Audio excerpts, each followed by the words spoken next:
Chapter 5 and 6, Refraction of Light and Vision and World of Colors. So ഈ രണ്ട് ചാപ്റ്റേഴ്സിൽ നിന്ന് മുൻ പരീക്ഷകൾക്ക് ചോദിച്ചിട്ടുള്ളതും അതേപോലെ തന്നെ എക്സാമിനേഷൻ ഓഫ് പോയിന്റ് ഓഫ് വ്യൂവിൽ പഠിക്കേണ്ടതായിട്ടുള്ള ക്വസ്റ്റ്യൻസുകൾ നമുക്കൊന്ന് ഡിസ്കസ് ചെയ്യാം. നമുക്ക് ഒന്നാമത്തെ ക്വസ്റ്റ്യനിലേക്ക് പോവാം. Speed of the light in certain media are given in the table given below. Analyse the table and answer the following questions. നിങ്ങൾക്ക് ടേബിൾ വന്നിട്ടുണ്ട്, 4 മീഡിയംസ് ആണ് ആ ടേബിളുള്ളത്. അതേപോലെ തന്നെ ഈ 4 മീഡിയത്തിൽ കൂടെയും ലൈറ്റ് ട്രാവൽ ചെയ്യുമ്പോഴുള്ള സ്പീഡും തന്നിട്ടുണ്ട്. എ ക്വസ്റ്റ്യൻ, ഈ മീഡിയത്തിൻ്റെ ഒപ്റ്റിക്കൽ ഡെൻസിറ്റി കൂടി വരുന്ന രീതിയിൽ അവരെ റീഅറേഞ്ച് ചെയ്യുക. ബി ക്വസ്റ്റ്യൻ ചോദിച്ചിരിക്കുന്നത്, മീഡിയത്തിലൂടെ ലൈറ്റ് ഒരേ ആംഗിൾ ഓഫ് ഇൻസിഡൻസിലാണ് വീഴുന്നതെങ്കിൽ ഏത് മീഡിയത്തിലായിരിക്കും ആംഗിൾ ഓഫ് റിഫ്രാക്ഷൻ കൂടുതലായിട്ട് വരിക. സി ക്വസ്റ്റ്യൻ ചോദിച്ചിരിക്കുന്നത്, എന്താണ് അബ്സല്യൂട്ട് റിഫ്രാക്റ്റീവ് ഇൻഡെക്സ്, അതേപോലെ തന്നെ ഗ്ലാസിൻ്റെ റിഫ്രാക്റ്റീവ് ഇൻഡെക്സ് കണ്ടുപിടിക്കുക. ഇവിടെ നമ്മൾ ഈ പ്രോബ്ലം ചെയ്യേണ്ടത് ഈ ഒരു ഇക്വേഷൻ വെച്ചിട്ടാണ്. നമുക്കറിയാം absolute refractive index equation N=C/V. C എന്താണ്? വാക്വത്തിൽ അല്ലെങ്കിൽ എയറിൽ ലൈറ്റിൻ്റെ സ്പീഡ്. അതൊരു കോൺസ്റ്റൻ്റ് ആണ്, 3 × 10⁸ മീറ്റർ/സെക്കൻഡ്. ഒരു ഇൻവേഴ്സ്ലി പ്രൊപ്പോർഷണൽ ആയതുകൊണ്ട് തന്നെ മീഡിയത്തിൻ്റെ അബ്സല്യൂട്ട് റിഫ്രാക്റ്റീവ് ഇൻഡെക്സ് കൂടുന്തോറും ആ മീഡിയത്തിലൂടെയുള്ള ലൈറ്റ് പോകുന്ന സ്പീഡ് കുറഞ്ഞു വരും. They are inversely proportional. മീഡിയത്തിൻ്റെ N കൂടുന്തോറും, അതായത് റിഫ്രാക്റ്റീവ് ഇൻഡെക്സ് കൂടുന്തോറും ആ മീഡിയത്തിലൂടെയുള്ള ലൈറ്റിൻ്റെ സ്പീഡ് കുറയും. അപ്പോൾ ഈ ടേബിളിൽ നിങ്ങൾക്ക് നോക്കിയാൽ അറിയാം, ഡയമണ്ടിലൂടെയാണ് ലൈറ്റിന് ഏറ്റവും സ്പീഡ് കുറവ്. സോ ഡയമണ്ടിൻ്റെയാണ് റിഫ്രാക്റ്റീവ് ഇൻഡെക്സ് ഏറ്റവും കൂടുതൽ.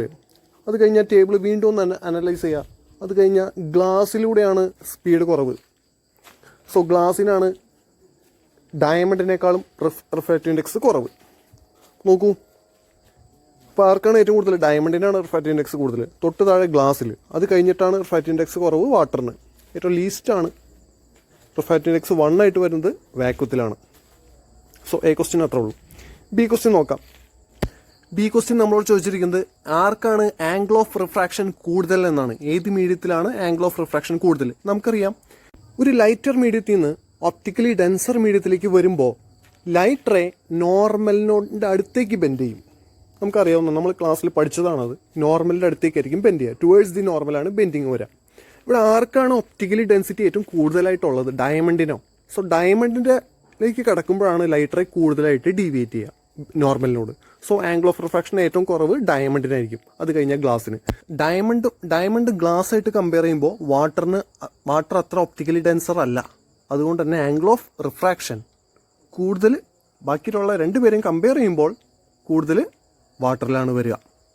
നമുക്ക് സി ക്വസ്റ്റ്യൻ നോക്കാം. സി ക്വസ്റ്റ്യൻ നമ്മൾ ചോദിച്ചിരിക്കുന്നത്, അബ്സല്യൂട്ട് റിഫ്രാക്റ്റീവ് ഇൻഡെക്സ് എന്താണെന്ന് ഡിഫൈൻ ചെയ്യാൻ പറഞ്ഞിട്ടുണ്ട്. ഒപ്പം തന്നെ ഗ്ലാസിൻ്റെ റിഫ്രാക്റ്റീവ് ഇൻഡെക്സ് കാണാനായിട്ട് ചോദിച്ചിട്ടുണ്ട്.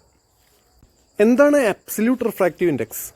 അബ്സല്യൂട്ട് റിഫ്രാക്റ്റീവ് ഇൻഡെക്സ് എന്ന് വെച്ച് കഴിഞ്ഞാൽ ഒരു മീഡിയത്തിൻ്റെ refractive index with respect to വാക്യൂമാണ്. അതിൻ്റെ ഇക്വേഷൻ നമുക്കറിയാം, N=C/V. ഇവിടെ ഗ്ലാസിൻ്റെ റിഫ്രാക്റ്റീവ് ഇൻഡെക്സ് ആണ് നമ്മൾ ചോദിച്ചിരിക്കുന്നത്. സോ സി എന്താണ്? 3 × 10⁸. ഗ്ലാസ്സിലൂടെയുള്ള ലൈറ്റിൻ്റെ സ്പീഡ് എത്രയാണ്? ടേബിൾ നോക്കാം, 2 × 10⁸ ആണ്. സോ 10⁸ 10⁸ പോവും, 3/2 =1.5. സോ ഗ്ലാസിൻ്റെ അബ്സല്യൂട്ട് റിഫ്രാക്റ്റീവ് ഇൻഡെക്സ് 1.5 ആയിട്ട് നമുക്ക് ആൻസർ കിട്ടും. ക്വസ്റ്റ്യൻ നമ്പർ 2 ചോദിച്ചിരിക്കുന്നത്, find out the odd one from the given list. Hypermetropia, myopia, power of accommodation, presbyopia. നമുക്കറിയാം, hypermetropia, myopia, presbyopia eye defects ആണ്. പവർ ഓഫ് അക്കോമഡേഷൻ ആണ് അതിൽ നിന്ന് odd one ആയിട്ട് വരുന്നത്. ബാക്കിയുള്ള എല്ലാം ഐ ഡിഫക്ട്സ് ആണ്. Question number 3, draw the ray diagram of image formation when an object is placed at the 2f of a convex lens. നിങ്ങൾ പ്രോപ്പറായിട്ട് സ്കെയിലും പെൻസിലും ഉപയോഗിച്ച് നിങ്ങൾ പ്രോപ്പറായിട്ട് കൃത്യമായ അളവുകൾ എടുത്തിട്ട് ഇതേപോലെ റേ ഡയഗ്രാം വരയ്ക്കുക. റേ ഡയഗ്രാം വരയ്ക്കാൻ നിങ്ങൾക്ക് അറിയാവുന്നതാണ്. നമുക്ക് കിട്ടുന്ന ഇമേജ് 2f തന്നെയായിരിക്കും ഇമേജ് ഫോം ചെയ്തിട്ടുണ്ടാവുക. ഇൻവേർട്ടഡ് ഇമേജ് ആണ് സ്ക്രീനിൽ കിട്ടും. അതുകൊണ്ട് തന്നെ റിയൽ ഇമേജ് ആണ്. സോ ഇമേജ് പ്രോപ്പർട്ടീസ് എന്തൊക്കെയാണെന്നും കൂടെ എഴുതി വയ്ക്കുക. Real and inverted. ഒബ്ജക്റ്റിൻ്റെ സെയിം സൈസ് തന്നെയായിരിക്കും ഇമേജിനും. So same size as of object. Image കിട്ടുന്ന ലൊക്കേഷൻ 2f സോ അതാണ് ഇമേജ് പ്രോപ്പർട്ടീസ് ആയിട്ട് വരിക. Question number 4, observe the figure. നിങ്ങൾക്കൊരു ഫിഗർ തന്നിട്ടുണ്ട്. അപ്പോൾ നിങ്ങളോട് ചോദിച്ചിരിക്കുന്നത്, A question write the values of u and f by using Cartesian sign convention. B question calculate the distance of image from lens. ഇവിടെ നിങ്ങൾ new Cartesian സൈനോട് കൂടിയാണ് യുവും എഫും രേഖപ്പെടുത്തേണ്ടത്. നമുക്കറിയാം ഒരു ലെൻസിൻ്റെ ഒപ്റ്റിക് സെൻറ്ററിൽ നിന്നാണ് റീഡിങ്സ് എടുക്കുക. ഒപ്റ്റിക് സെൻറ്ററിൻ്റെ ലെഫ്റ്റ് സൈഡിലേക്ക് പോകുന്ന റീഡിങ്സുകൾ നെഗറ്റീവ്, റൈറ്റ് സൈഡിലേക്ക് പോകുന്ന റീഡിങ്സുകൾ പോസിറ്റീവ്, പ്രിൻസിപ്പൽ ആക്സിസിൻ്റെ മുകളിലേക്കുള്ള റീഡിങ്സുകൾ പോസിറ്റീവ്, താഴേക്കുള്ള റീഡിങ്സുകൾ negative. New Cartesian sign convention ലെൻസിൻ്റെ കേസിലും ഉണ്ട്, അറിയാമെന്ന് വിചാരിക്കുന്നു. അപ്പോൾ യു വെച്ചിരിക്കുന്നത് ലെഫ്റ്റ് സൈഡിലേക്കുള്ള റീഡിംഗ് ആണ്, സോ മൈനസ് വരും. അതേപോലെ തന്നെ ഫോക്കൽ ലെങ്ത്തും മൈനസ് ആണ്, -30 സെൻറ്റിമീറ്റർ. ബി ക്വസ്റ്റ്യൻ നിങ്ങളോട് ചോദിച്ചിരിക്കുന്നത് ഇമേജ് ഡിസ്റ്റൻസ് കാണാനാണ്. അതിന് ലെൻസ് ഇക്വേഷൻ ഉപയോഗിക്കുക. നമ്മൾ കഴിഞ്ഞ ചാപ്റ്ററിൽ മിറർ ഇക്വേഷൻ പഠിച്ചിരുന്നു. ഇതേപോലെ തന്നെ ലെൻസ് ഇക്വേഷൻ ഉണ്ട്. എന്താ lens equation? 1/f = 1/v - 1/u. Mirror equation എന്താണ്? 1/f = 1/v + 1/u ആണ്. ഇവിടെ ലെൻസ് ഇക്വേഷനിലേക്ക് വരുമ്പോൾ 1/v - 1/u. സോ 1/v കണ്ടുപിടിക്കുക. ഇക്വേഷൻ ഒന്ന് റീഅറേഞ്ച് ചെയ്താൽ മതി. 1/f + 1/u. പ്രോപ്പറായിട്ട് സൈനോട് കൂടി ലെൻസ് ഇക്വേഷനിൽ സബ്സ്റ്റിറ്റ്യൂട്ട് ചെയ്യുക. നിങ്ങൾക്ക് v = -18 സെൻറ്റിമീറ്റർ എന്ന് പറഞ്ഞ് കിട്ടും. ഇത്തരം ലെൻസ് ഇക്വേഷൻ വെച്ചുള്ള പ്രോബ്ലംസുകൾ എക്സാമിനേഷൻ ഓഫ് പോയിന്റ് ഓഫ് വ്യൂവിൽ ഇമ്പോർട്ടൻ്റ് ആണ്, പഠിച്ചിട്ട് പോവുക. അതേപോലെ തന്നെ ലെൻസിൻ്റെ റേ ഡയഗ്രാം വെച്ചിട്ടുള്ള പ്രോബ്ലംസുകളും നോക്കിയിട്ട് പോവുക. നമുക്ക് പ്രോബിലിറ്റി കൂടുതലുള്ള ക്വസ്റ്റ്യൻസുകളാണ് ഇവ. അടുത്ത ക്വസ്റ്റ്യൻ നോക്കാം. Question number 5. Analyse the figure. Dispersion of white ലൈറ്റിൻ്റെ ഫിഗറാണ് അവിടെ കാണിച്ചിരിക്കുന്നത്. A question why violet ray is more deviated. B question which phenomena causes the splitting of light in the above prism. C question on the basis of the phenomena explain how a rainbow is formed. ഇവിടെ left സൈഡിലെ പിക്ചറിലേക്ക് നോക്കുക.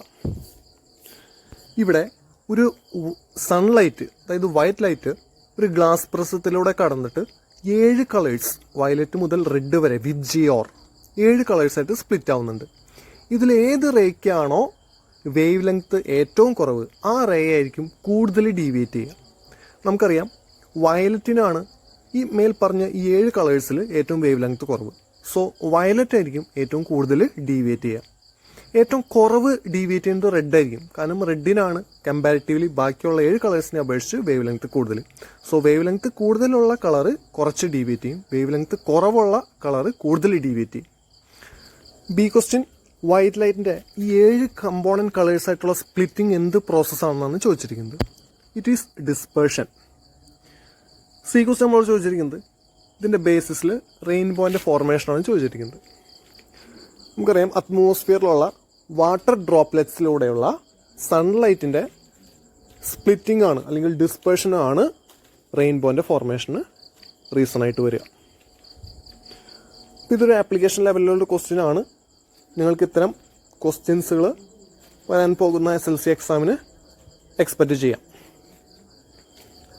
Last question. Name 2 defects of eye that can be rectified using convex lens. B question what are the reasons for this defects. C question how these defects of eyes are rectified by using a convex lens.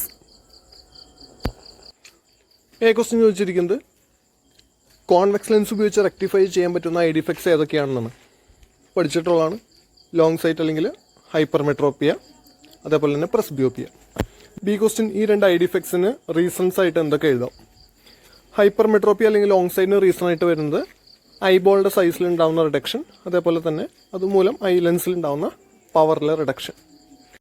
പ്രസ്ബിയോപ്പിക്ക് reason സിലിലറി മസിൽസിൻ്റെ അതിൻ്റെ strength കുറയുന്നത് അല്ലെങ്കിൽ diminishing എബിലിറ്റിയാണ് പ്രസ്ബിയോപ്പിക്ക് reason ആയിട്ട് പറയുന്നത്.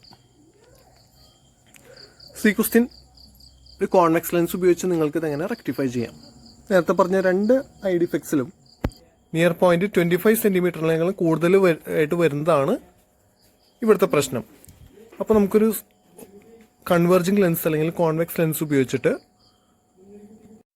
Suitable ആയിട്ടുള്ള ഒരു പവറിൽ ഈ image റേസിനെ നേരെ റെറ്റിനയിൽ എത്തിക്കാനായിട്ട് സാധിക്കുന്നതാണ്. അങ്ങനെ നമുക്ക് നിയർ പോയിന്റ് 25 സെൻറ്റിമീറ്ററിലേക്ക് അഡ്ജസ്റ്റ് ചെയ്യാം. ഈ ലാസ്റ്റ് ചാപ്റ്ററിൽ ഇങ്ങനെയുള്ള long sight, short sight, presbyopia, eye ഡിഫക്ട്സുകൾ, അതേപോലെ തന്നെ Tyndall effect, scattering of light, dispersion of white light, പ്രിസത്തിൽ കൂടെ ഉള്ളത്, അതേപോലെ തന്നെ 2 പ്രിസം ഉപയോഗിച്ചിട്ട് കമ്പോണൻറ്റ് കളേഴ്സ് ഉപയോഗിച്ചിട്ട് തിരിച്ച് സിംഗിൾ വൈറ്റ് ലൈറ്റ് ആക്കുന്ന എക്സ്പെരിമെൻറ്റ്, അതിൻ്റെ റേ ഡയഗ്രാം ചോദിക്കാം. ഇങ്ങനെയുള്ള ടോപ്പിക്സുകളെ ആസ്പദമാക്കി എക്സാമിനേഷൻ ഓഫ് പോയിൻ്റ് ഓഫ് വ്യൂവിൽ പഠിച്ചിട്ട് പോവുക.